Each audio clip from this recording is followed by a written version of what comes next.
Certes, le Coran dit que Dieu n'a créé les djinns et les humains que pour l'adorer. Mais adorer Dieu, ce n'est pas l'objectif final, c'est un objectif moyen. Une adoration qui mène à la sincérité, laquelle sincérité est le produit même de la connaissance de Dieu.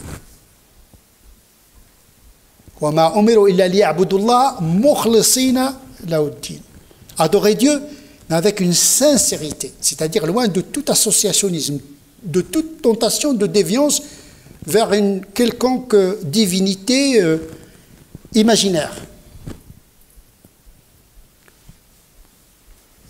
Et donc quand on dit l'objectif de la création de l'homme, c'est l'adoration, ce n'est pas l'objectif final. L'objectif final, c'est de réduire les distances qui nous séparent de cette vérité absolue qui est Allah subhanahu wa ta'ala.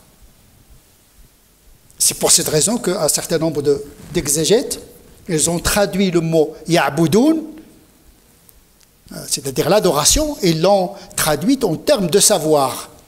Je n'ai créé les djinns et les humains que pour me connaître. En réalité, la connaissance, à cet égard, est supérieure au savoir.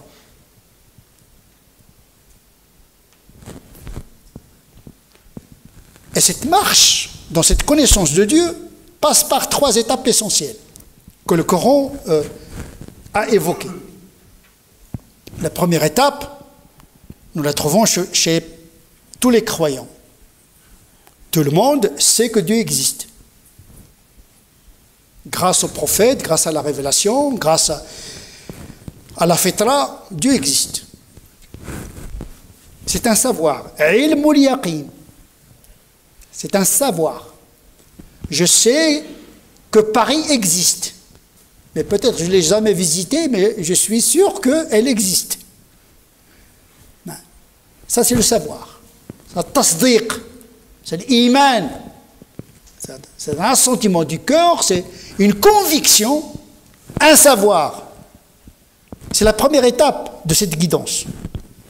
Ilmul yaqin. Aynul yaqin, c'est autre chose. C'est la deuxième étape. Donc toute pratique, toute adoration qui ne mène pas à cette deuxième étape est une pratique inachevée. Aynul yaqin, c'est le savoir par la perception. Abudillah ka'annaka tara. Adore Dieu, c'est comme tu le voyais. Ça, c'est la perception. C'est-à-dire que le voile qui te sépare de Dieu, il s'amincit. Tu t'approches un petit peu de la vérité. Tu as su que Dieu existe, tu as entamé la prière, le jeûne, etc. Tu as bouillé. Mais c'est dans un projet de cheminement vers sa connaissance. Ilmu al-yaqin. Le savoir par la perception. C'est ce qu'a demandé Ibrahim à Dieu. Il lui a dit, montre-moi comment tu ressuscites les morts. Je veux le voir. Je vais voir comment tu ressuscites les morts.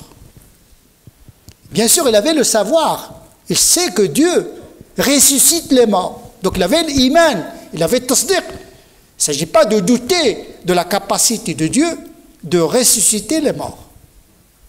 Il demandait un autre niveau de connaissance, ou plutôt de savoir, à celui de la perception. Arani kayfa tuhil mauta.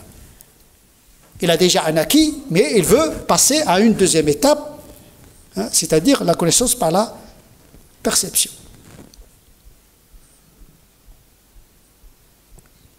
La troisième étape, c'est la connaissance de Dieu ou bien la reconnaissance de la chose. Reconnaître, c'est-à-dire l'évidence. Reconnaître quelque chose, c'est être dans l'évidence. C'est comme la journée. Hein? Il ne s'agit pas d'un savoir intellectuel, ni une perception, c'est un vécu. On ne peut pas le définir même. Vous ne pouvez pas définir la journée parce que c'est une évidence.